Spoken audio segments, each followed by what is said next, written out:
লেকে কিন্তু আমরা দেখতে পাচ্ছি এক সাদা রঙের পানি।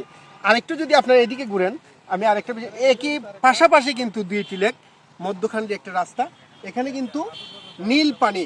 এখানে আমরা যারা স্থানীয়রা রয়েছেন তাদের কাছ থেকে আমরা জানার চেষ্টা করেছি, তারা এখানে বলেছেন যে এটা নীল পানি নামে পরিচিত এই জায়গাটি। এটি কিন্তু চুনারঘাটের চাঁদপুরে অবস্থিত। আমরা যখন এখানে ঈদ আনন্দ বাগাবাগিতে আসছিলাম, আমরা একজনকে জিজ্ঞেস করেছিলাম যে ওই জায়গাটার নাম কি। উনি বলছিল যে নীল লেক। আমরা আসলেই এখানে আইসা মানে দেখতে পারলাম একটার পানি সাদা আর একটার পানি নীল।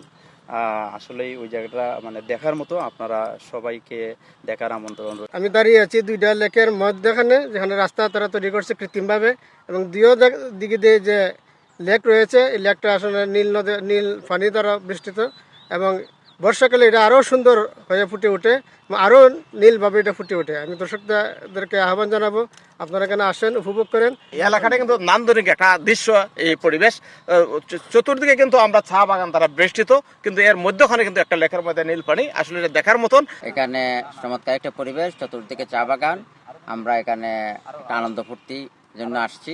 চাঁদপুরের প্রায় 200 গজ দক্ষিণে এখানে যে দুইটি লেক আছে, এর মধ্যে দক্ষিণের লেকটি সত্যিকার অর্থে যে নামকরণ করা হয়েছে যে নীল পানির লেক। সত্যি এখানে মানে নীল পানির লেক, এখানে মানে সৃষ্টিকর্তার যে বৈচিত্র্য, প্রকৃতির যে একটা বৈচিত্র্য, সেই বৈচিত্র্য দেখা যায়। দুনো পাশে মানে চা বাগান আর মধ্যখানে লেক, অত্যন্ত মানে সৌন্দর্য এবং প্রাকৃতিক লীলাভূমি বলা যায়। তো এই নীল লেকটি দেখার জন্য হয়তো আমার এই ভিডিওটি দেখার পরে যাদেরকে আকর্ষণ করবে, আমি মনে করি এই নীল লেকটি দেখার জন্য অনেকেই আসবেন।